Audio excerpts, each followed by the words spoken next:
Mi nombre es Arturo Santa Cruz, junto con mi compañero Pedro Orquera. Vamos a presentar lo que fue nuestro proyecto final de ingeniería, denominado Estudio de Factibilidad Técnica y Económica para la producción y comercialización de piezas destinadas al armado de muebles modulares de plástico reciclado. La presentación consta de 8 partes, una breve introducción que va a hacer mi compañero, después continuamos por un estudio de mercado, el desarrollo del producto en sí, el estudio de viabilidad técnica del mismo, el desarrollo comercial, y finalmente el estudio económico y financiero, posteriormente las conclusiones finales del proyecto. Bien, para arrancar con la primera parte, que es la introducción, arrancamos primero con un disparador, con una idea que teníamos nosotros para este proyecto. Es esta foto, es un poco una representación de un problema que existe a escala global. Y la siguiente cita, aproximadamente 8.300 millones de toneladas, es el 9% total en un basurero o en el medio de Greenpeace, de estudios. Y de ahí empezamos a pensar y empezamos a trabajar y nos propusimos tratar de brindar una solución local y tratar de, con todas las herramientas de la carrera, tratar de diseñar un poco un producto, pensar en su producción y su comercialización.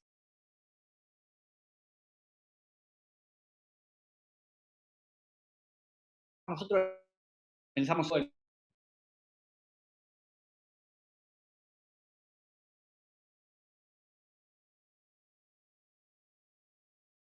buena idea, pensamos en el producto, nos miramos un poco, nos reflejamos en nosotros, como adultos jóvenes, con la necesidad que tenemos, qué tipo de producto podríamos necesitar y tener y usar el plástico. Se nos ocurrieron los muebles, después pensamos un poco en los ladrillos de plástico que usan los nenes para jugar, en los cuales encastran y van armando cosas, y se nos ocurrió muebles modulares, en algo que sea adaptable, que sea fácil de armar, que tenga un bajo costo, que sea atractivo. A partir de ahí empezamos a pensar, bueno, ¿cómo vamos a poder producir esto? Y bueno, teníamos que diseñar un proceso que permita hacerlo con una buena calidad, de manera eficiente, en tiempo, en costos. Y por último, pensar en la comercialización. ¿Cómo encontramos nosotros una forma de poder vender con un buen alcance, con todo país, con buenos costos y, bueno, canales de distribución y de comercialización?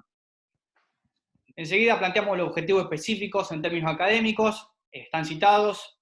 El primero fue determinar la demanda en términos cuantitativos y cualitativos, y la oferta existente o potencial del mercado de muebles de plástico.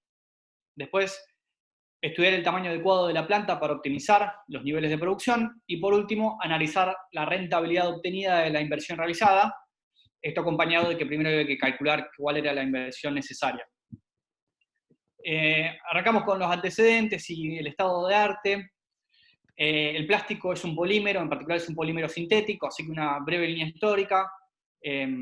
Siglo XV datan los primeros usos de los polímeros naturales por parte de las personas, tanto para los cuernos de los animales son polímeros y se usan para ornamentación, para hacer herramientas, son los primeros usos.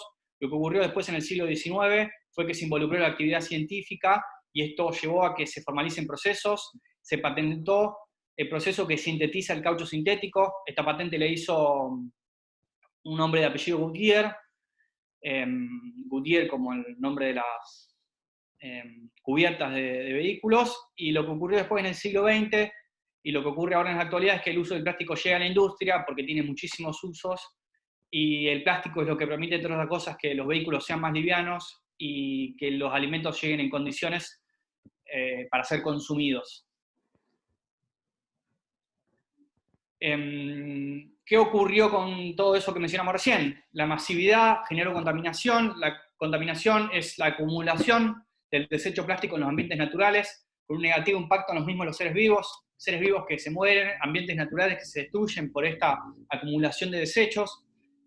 Y como consecuencia de eso, como resultado, lo que surge de reciclado es la reutilización de los plásticos, darle un nuevo uso, encontrarle un nuevo uso a algo que fue desechado, y el mismo consta de 5 partes, que son la clasificación de los desechos, la molienda, el lavado, el deshidratado secado y posteriormente el moldeado en comprimidos. Ahora avanzamos con la segunda parte de nuestro proyecto, que fue el estudio de mercado. El mismo contaba de 3 etapas o 3 estudios separados, que era un estudio hacia el mercado consumidor, uno hacia el mercado proveedor y uno hacia el mercado distribuidor. Dentro del mercado consumidor, lo primero que hicimos fue definir cualitativamente al consumidor, o sea, qué atributos tiene. Y como dije al principio, un poco nosotros nos despejamos en nosotros y enseguida dijimos, bueno, estos son adultos jóvenes de una edad de 19 a 35 años, no discriminamos por sexo, en su mayoría ocupación de estudiantes o jóvenes profesionales y que estén ocupando un primer hogar fuera del grupo familiar. Esto es que tienen independencia económica y esto es que probablemente están ocupando un lugar de pocos metros cuadrados y necesitan amueblarlo con algo que sea fácil y adaptable.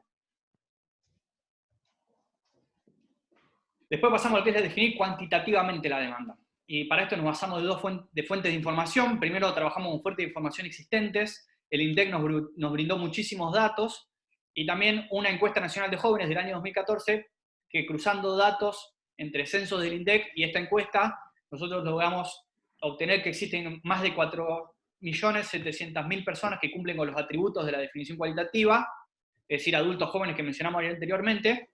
Y después pensamos que íbamos a tener que generar nueva información para poder acotar esa cantidad de personas, esa población, en un mercado objetivo. O sea, quiénes de esas personas estarían interesados y quiénes de ese interés lo convertirían en una compra. Entonces, eso se iba a hacer a través de una encuesta y al momento de diseñar y desarrollar la encuesta, lo primero que hicimos fue trazar objetivos.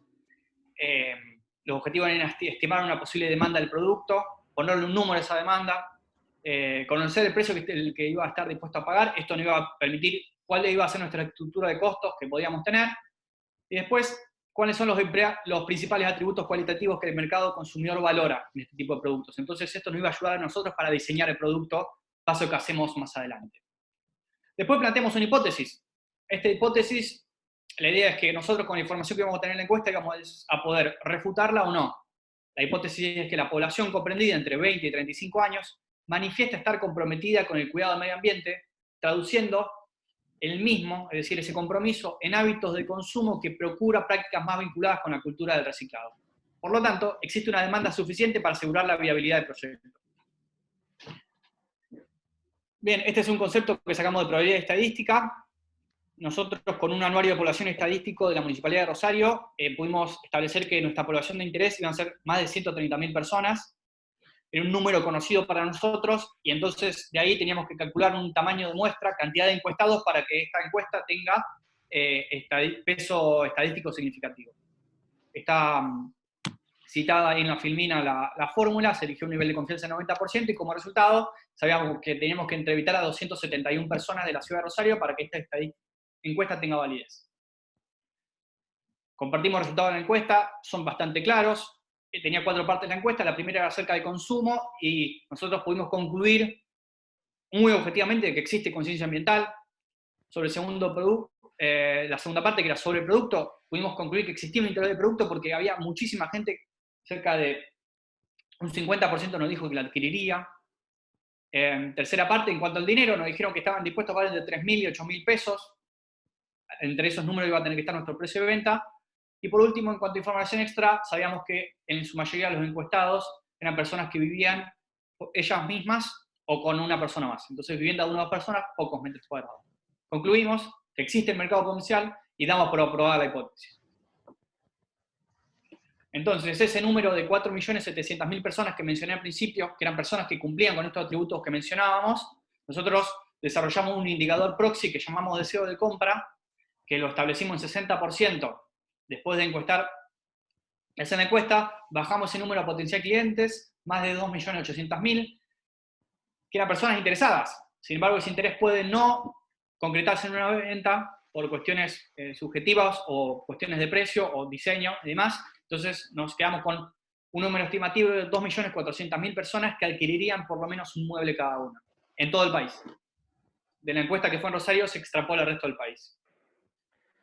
Bien, de los tipos de plásticos recuperables más conocidos, nosotros seleccionamos el que tiene el número 5, que se denomina polipropileno. es un material que se utiliza en envases alimenticios, particularmente en lo que es lácteos, envases de cereales.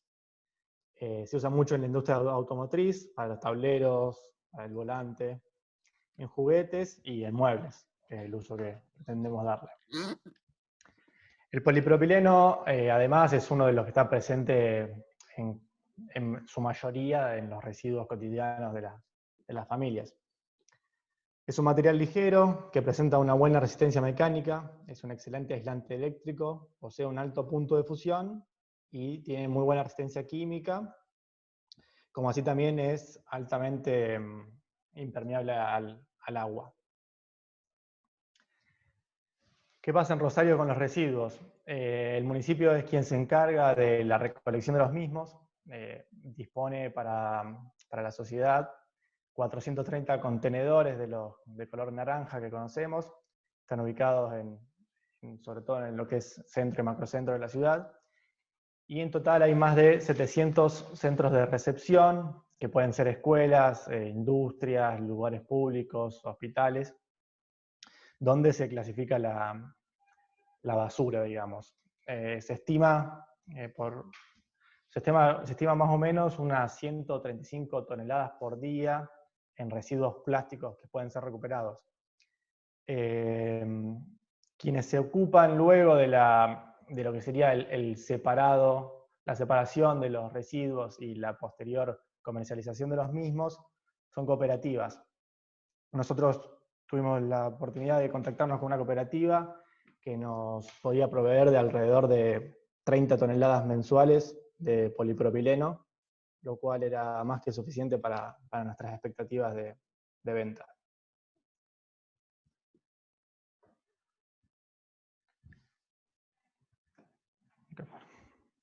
Bien, la última parte del estudio de mercado fue el estudio de mercado distribuidor.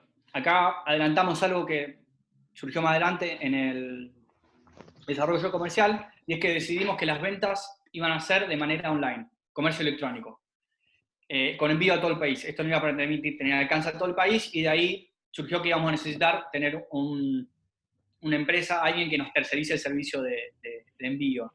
Entonces, el costo de envío va a ser a cargo del comprador, o sea que se iba a sumar al precio de venta. Nos comunicamos con posibles proveedores como son OCA, DHL o Correo Argentino.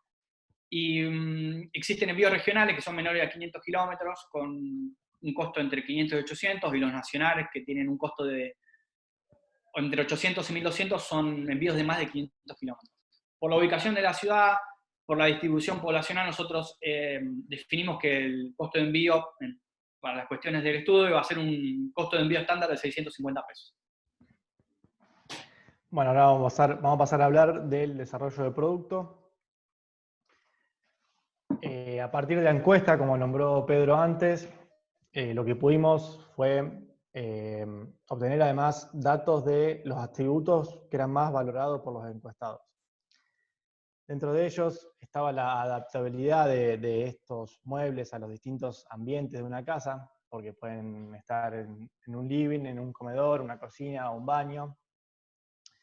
Que el diseño sea atractivo era otro atributo, que el precio sea razonable para un mueble de plástico, que posea buenas terminaciones, y por último, pero no menos importante, la facilidad en el armado. Creemos que es muy importante que el usuario no presente complicaciones a la hora de armar un mueble.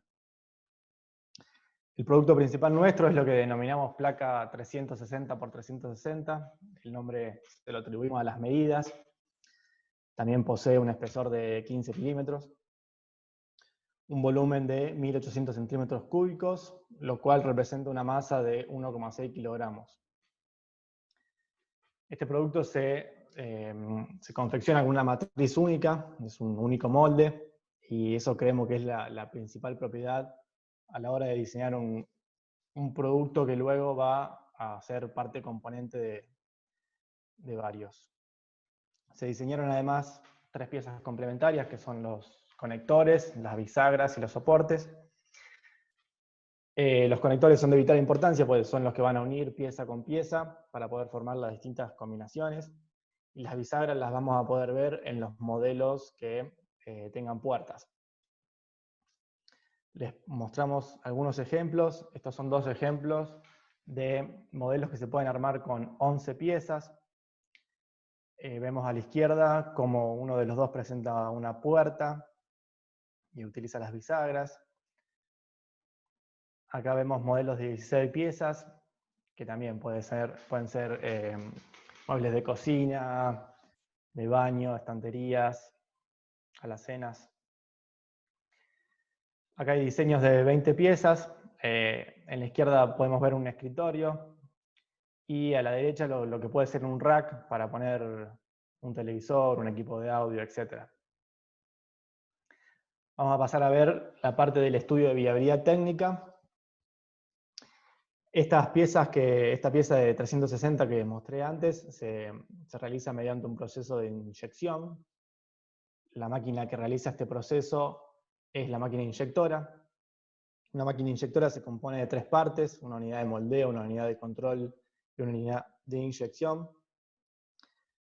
Es el proceso más adecuado para la producción masiva de partes pequeñas precisas, con un cierto grado de complejidad morfológica, como es el caso de nuestra pieza.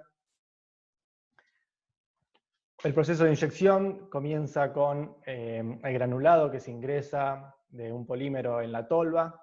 Eso después pasa a un tornillo sin fin, que por fricción va ablandando el material y se va inyectando en lo que es la unidad de moldeo, donde existe una matriz, que es un molde, en el cual ingresa el plástico fundido, digamos, y una vez que se enfría, automáticamente es eyectado. Esta máquina seleccionada es de origen chino. Luego de haber corroborado, pedirle la información a los colegas chinos, que hoy en día se encuentran con buena salud, por suerte, ya corroboramos también. Ellos nos informaron que se pueden producir alrededor de 50 unidades de nuestro producto por hora, lo cual nos permite lograr una productividad de 7.888 unidades al mes, en turnos de 8 horas. Lo que vamos a ver ahora es un simple video, una animación realizada en SolidWorks, de cómo ocurre la inyección dentro de lo que es la matriz. Esta herramienta nos permitió simular y nos dio gran valor respecto a los cálculos, el tiempo de ciclo.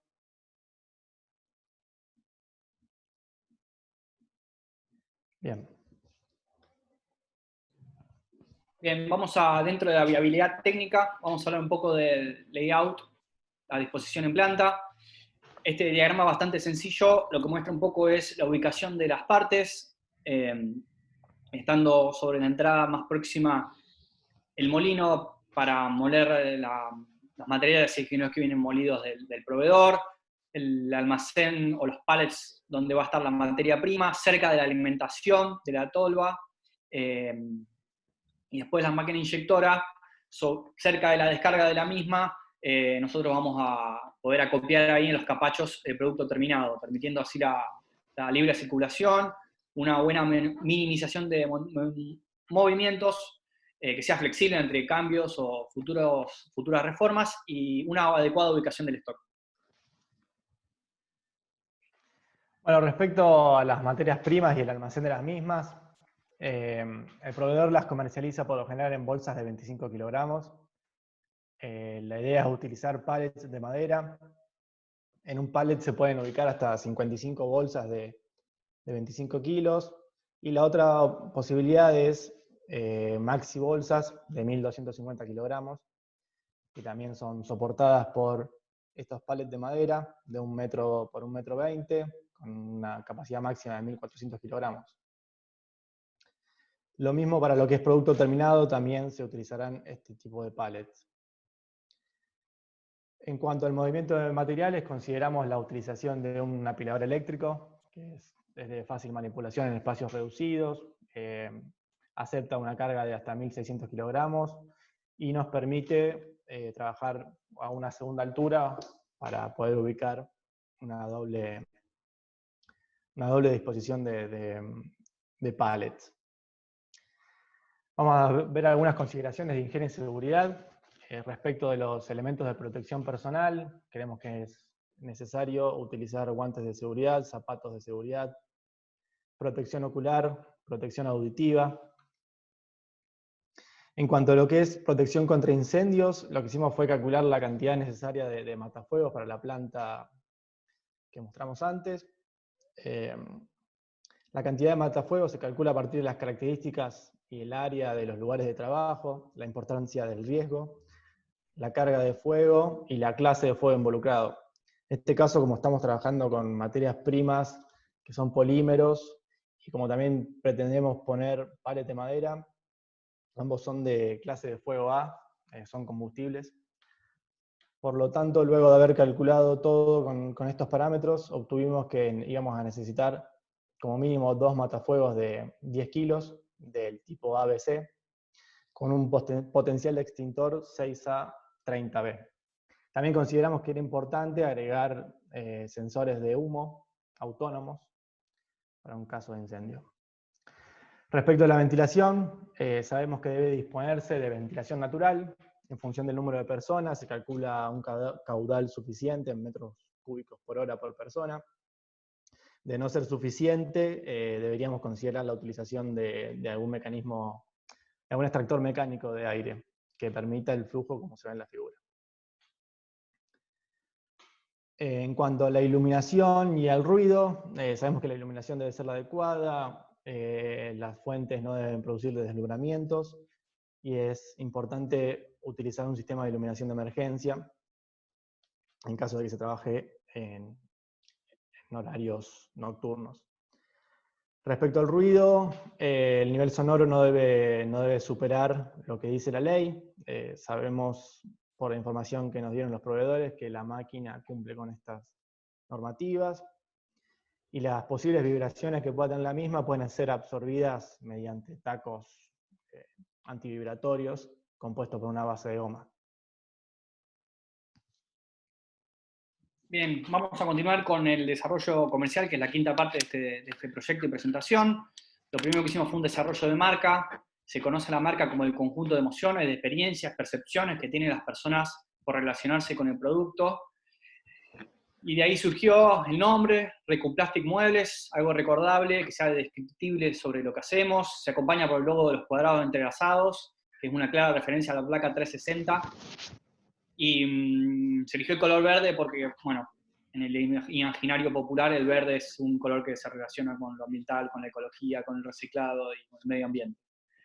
Presencia en redes, clave para los negocios de hoy en día, por el alcance que tiene, aumenta el conocimiento de la marca, no tiene costo, permite hacer contacto con los clientes, lo que se conoce como el engagement, y también el uso de redes permite la segmentación de las comunicaciones. Esto quiere decir que si yo tengo una campaña de marketing que la quiero apuntar a personas de Rosario o de estas ciudades, de tal edad, de tal ocupación, que tenga relación en las redes con este tipo de contenido que tiene que ver con el medio ambiente, hacia ahí va a ir mi comunicación. Después la comercialización, como ya se ha mencionado, se decidió por optar por el comercio electrónico. Citamos acá información que nos presentó la Cámara Argentina de Comercio Electrónico en un estudio anual. El mismo dice que el 90% de los adultos con acceso a Internet compró alguna vez de manera online. Cada vez más personas lo hacen de manera regular, una vez al mes. El rubro, hogar, muebles y jardín, ocupa el tercer puesto en facturación. Y esto también nos permite disminuir los costos por prescindir de la tienda física. Vamos a tener mayor alcance, como se mencionó, la comunicación directa con el consumidor y acelera el proceso de venta para los clientes. Bien, sitio web, la tienda online, las funcionalidades que tiene que tener. Acá nos pusimos en contacto con un proveedor, desarrolladores de sitios web, carrito de compras, pasar las compras, el pago electrónico, el vínculo a redes sociales por todas estas cuestiones del uso de redes que estamos mencionando, el login o registro que nos va a permitir a nosotros tener algún tipo de trazabilidad sobre quiénes son nuestros clientes realmente, entradas tipo blog, otra forma de aumentar el conocimiento sobre la marca, y el SEO, que es el Search Engine Optimization, que es el uso de palabras para el posicionamiento de buscadores. Así una persona que busca reciclado Rosario, muebles Rosario, nos podemos asegurar que nuestro sitio web esté bien arriba en los buscadores. Vamos a ir con esta última parte del proyecto, que es el estudio económico-financiero. Primero lo que hicimos fue analizar los costos. Voy a empezar a mencionar datos que usamos nosotros para volcar al flujo de fondos. Los costos más importantes fueron la materia prima, la logística, la mano de obra y la energía eléctrica. La materia prima, tanto por el polipropileno, los conectores bisagras, la logística, tanto de abastecimiento, que está incluida en el precio de parte del proveedor. Los movimientos internos y de almacenamiento se consideran despreciables por ser muy poco y por el bajo stock que se va a manejar. La mano de obra, un operario calificado, un auxiliar y un administrativo. Y el consumo eléctrico que viene de la mano del gran consumo eléctrico que tienen las máquinas inyectoras. Cabe destacar que todos estos valores que están viendo los cuadros están dolarizados a valor del 22 de octubre del año pasado, de manera de tener todos los costos uniformes. Amortización, otra información que necesitamos para volcar en el flujo de fondos. Valor total de las máquinas, 100% amortizable en 5 años. Toda esta información la volcamos en el flujo de fondos. Y por último, el cálculo de capital de trabajo, un concepto de evaluación de proyecto de inversión. Se utilizó este método que es el periodo de fase, que tiene como supuesto que todos los egresos se dan a principio de mes para adquirir materia prima y todos los ingresos se dan sobre fin de mes por las ventas. Así que usando esta fórmula citada, obtenemos un costo de capital de trabajo, la inversión necesaria que supera los $8.000. Y finalmente, lo que se hizo fue pasar a la evaluación del proyecto en sí. Para eso se usan tres métodos, son complementarios entre sí, son 3 variables financieras que ayudan a la toma de decisiones. El valor actual neto, que nos ayuda a llevar todos los ingresos. Este estudio se hace en un universo de tiempo de acá a 5 años, así que todos los ingresos anuales posteriores se van a llevar a valores de hoy. La tasa interna de retorno, que nos va a permitir saber cuáles son las tasas de descuento que podemos aceptar en el proyecto.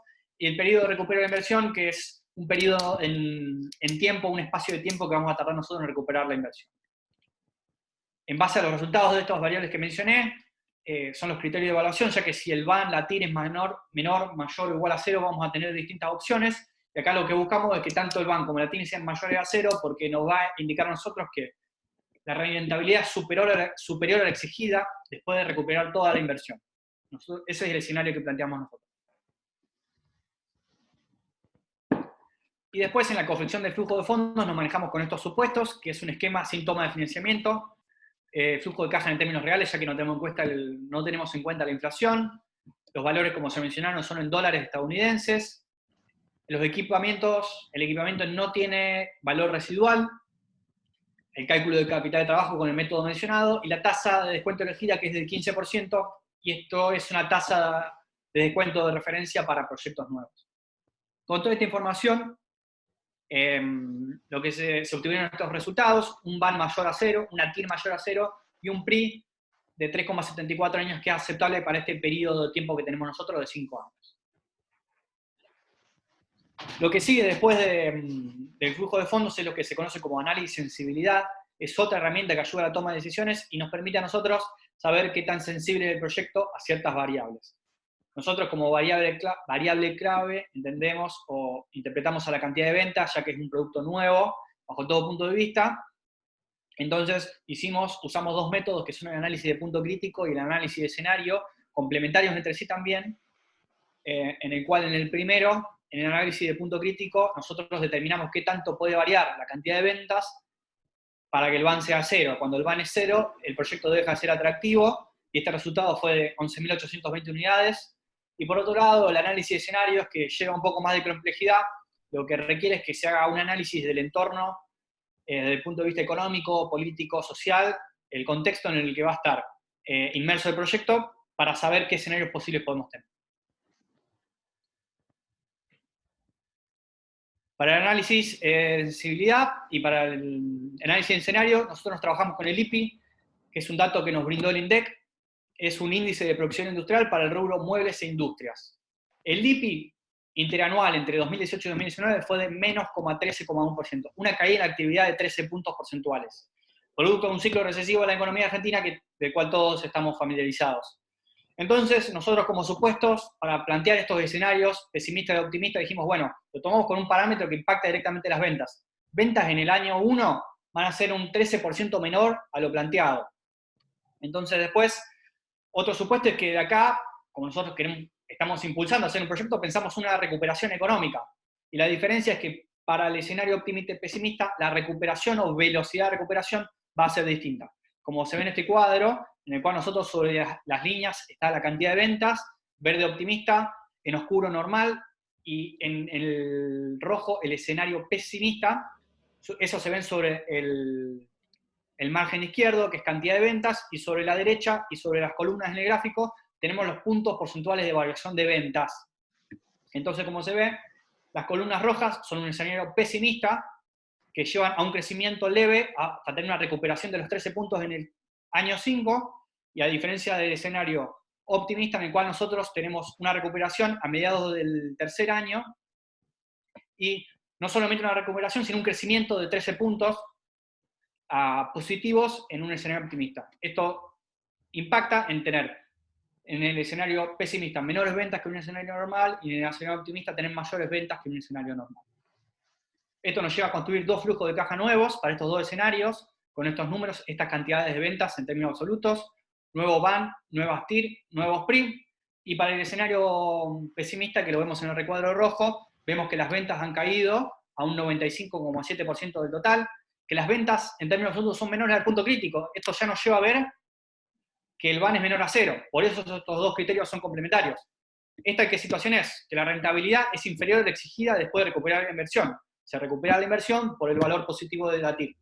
Y en el escenario optimista, por el otro lado, se mantienen positivos tanto el BAN como la TIR, y nos mantenemos en la misma situación en la cual la rentabilidad es superior a la exigida después de recuperar toda la inversión. Bueno, vamos a pasar a las conclusiones finales del proyecto. Vamos a hacer 3 conclusiones, una respecto al mercado, otra respecto al producto y su producción, y finalmente respecto al panorama económico financiero que presentó mi compañero. Respecto al mercado, podemos decir, a partir de la encuesta, que existe un considerable interés por el producto que desarrollamos. No detectamos en nuestra investigación amenazas significativas respecto a posibles ofrentes de productos iguales o similares. Disponemos de materia prima suficiente en la zona donde se instalaría la planta, que es Rosario de alrededores, para llevar a cabo el proyecto. También consideramos que el mismo, que se presenta como una oportunidad muy buena para encontrar un fin específico a la gran cantidad de residuos plásticos que estamos generando hoy en día. Respecto al producto y a su producción, la misma no representa gran complejidad. El proceso de producción para este tipo de piezas requiere de poca especialización y es maquinaria que se utiliza en la industria plástica desde hace varias décadas. El diseño del producto, como dijimos antes, permite una gran adaptabilidad, permitiendo a partir de una sola pieza lograr gran cantidad de modelos de mobiliario. Y consideramos que el total de plástico reutilizable para la elaboración de nuestro producto se estima alrededor de 6 toneladas mensuales, que podemos sacar del circuito que hoy en día tiene nuestros residuos. Finalmente, respecto al panorama económico-financiero, tenemos que decir que nuestro proyecto es de riesgo elevado, dado que en condiciones de recesión o estancamiento económico, como la que estamos viviendo, la inversión no es recomendable, tal como reflejan los indicadores nombrados anteriormente. También decimos que este proyecto presenta gran sensibilidad a la cantidad de ventas. Esto demuestra que dicha variable representa un riesgo crítico para el proyecto. En condiciones de escenario normal o de fase creciente del ciclo económico, el proyecto es viable, ya que la rentabilidad presentada es superior a la exigida después de haber recuperado toda la inversión. Esto es lo que vemos en lo que es BAN, TIR y PRI. Con esto damos finalizado nuestra presentación. Agradecemos a quienes nos están escuchando, principalmente a nuestra tutora, que se portó muy bien con nosotros y estuvo siempre disponible.